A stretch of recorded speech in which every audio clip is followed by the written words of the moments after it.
everyone, it's Bren here. Welcome to this week's garden update.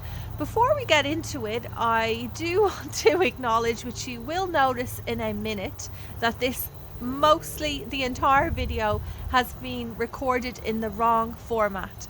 So it is vertical, yes, vertical instead of horizontal, and I do apologize for that.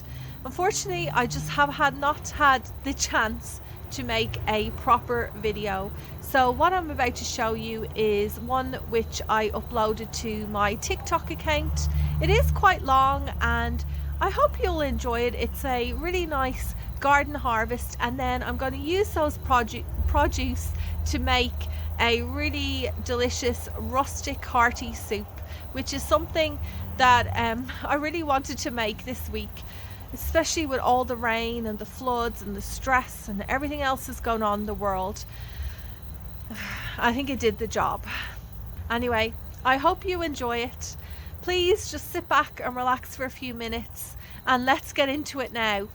Let's do a garden harvest, and then with the basket of goodies that we pick, I'm going to put together a very rustic, that's the key word, rustic plate of food that my family will enjoy, hopefully. I think I need to fix this hat. It is my favorite one. I do buy new hats, but I keep on going back to this one. Look at the state of it. It's just really cozy. So I'm thinking of making a chunky vegetable soup, and this overgrown zucchini will be the perfect filler. I find it's best to pick these fruit, which are also known as courgettes, when they are about 6 inches in length. These are ferocious. I have seen them double in size, so I'm checking them in the morning, they're tiny, and then by the evening time they're this big. Next up, I have a few different eggplants in this bed, and they are looking terribly sick.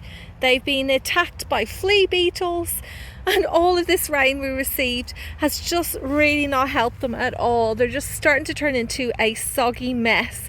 However, I do have one plant here, which is a Casper eggplant that has quite a few growing on it. There's some more down here too. Oh, look at this. I've got the cucamelon vines. See them? They've gone everywhere. They just go wild. It's my own fault though, because I have left all the volunteer or self-seeded cucamelon plants where they popped up, and now they are taking over the gaff. Honestly, they're all over all my capsicums and chilies. I really need to come in here and give them a massive prune. So just be warned, I know they can take a while to get started, but once they establish themselves in the garden, they do have a tendency to kind of creep up everywhere. Back to the eggplants. Well, I got a nice handful there. I know you would never see these for sale in a supermarket. They're looking a bit gnarly, but that's the thing when you grow your own food, especially if you're doing it organically. They will never look as perfect as they do in the shop, but all you have to do is cut out the damaged parts, give them a good clean, and they'll be grand. I'm thinking we will grab some beans next. I've got so many of these king purple beans. These will be a nice addition to the soup. I keep on dropping things today, oh my goodness. Fun fact about this variety is when you heat them up, they actually turn green. So if you want to retain this gorgeous purple colour, I would advise you, oh, I've dropped another one. I would advise you to maybe just put them into a salad. That way you will get this beautiful colour coming through with all your leafy greens. I like to grow 2 different types of beans. So these ones are actually a pole bean, a climbing variety. And then there's bush beans, which are shorter in growing habit. They reach around 60 centimetres in height, whereas those king purple beans can get much taller and they do need something to climb up. While I'm over here where the beans are, I do have a lot of other things on the grow that I really want to show you. They're not quite ready to pick yet, but I've got heaps of different types of these little warted gourds. They're just all over the place. Look at this beauty. And then there's a whole load more over here, including this weird looking one. And then over here, I only found this yesterday. This is a speckled swan gourd. These are Tennessee dancing gourds. Then there's some gem squash and a few of these Turk's turban pumpkins. Oh wow, I just hope the rats don't get to this one because it is truly a beauty. I'm heading over to the raised garden bed area now to pick some capsicums and tomatoes.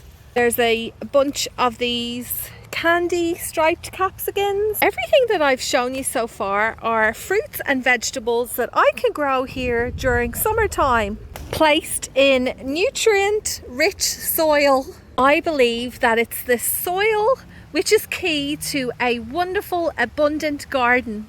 The Chucks and I have come here under the shade of the back porch because it's starting to pour down again and we need to keep dry, don't we girls? I just hope they don't go near any of these, which are all of my winter veg seedlings.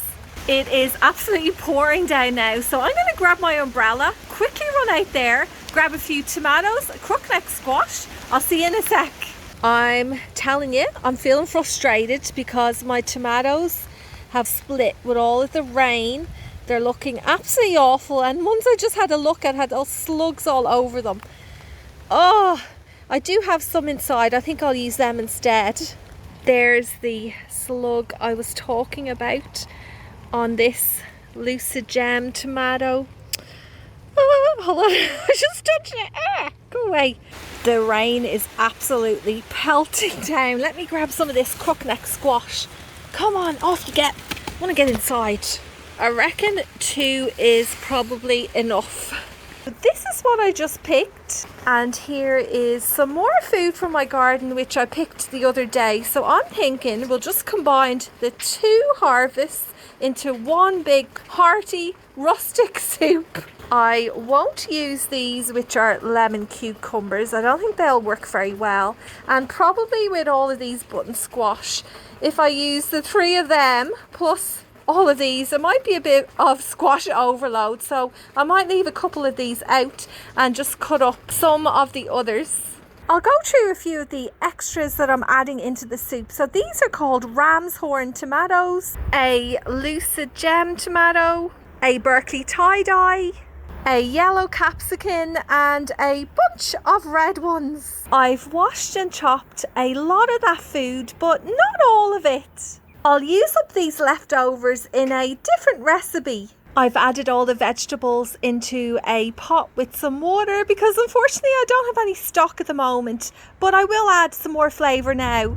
I've got salt and pepper, some onion flakes and garlic powder. I'll also grab a bunch of basil, a small handful now, and a big fresh bunch come serving time. I'm now going to bring all of this to the boil, then reduce it to a simmer and leave it on the stove top for about an hour. Do you see how the king purple beans are starting to change colour?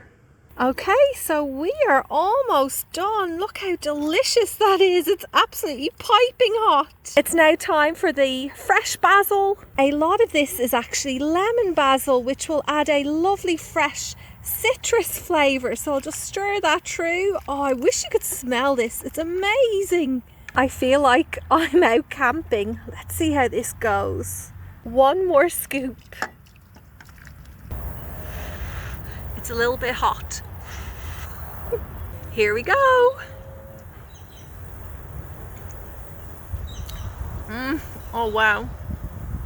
I think the capsicum really makes it. I can't believe I managed to get capsicum to turn red this year. Usually they only stay green for me, so that's a pretty big achievement. That is just full of flavour. I can't wait to have more of it. Thanks so much for sticking around until the end. Let me know if you like these longer videos and I'll make some more of them. Thanks so much for watching until the end. I hope you all have a great week ahead and I'll see you again next Friday.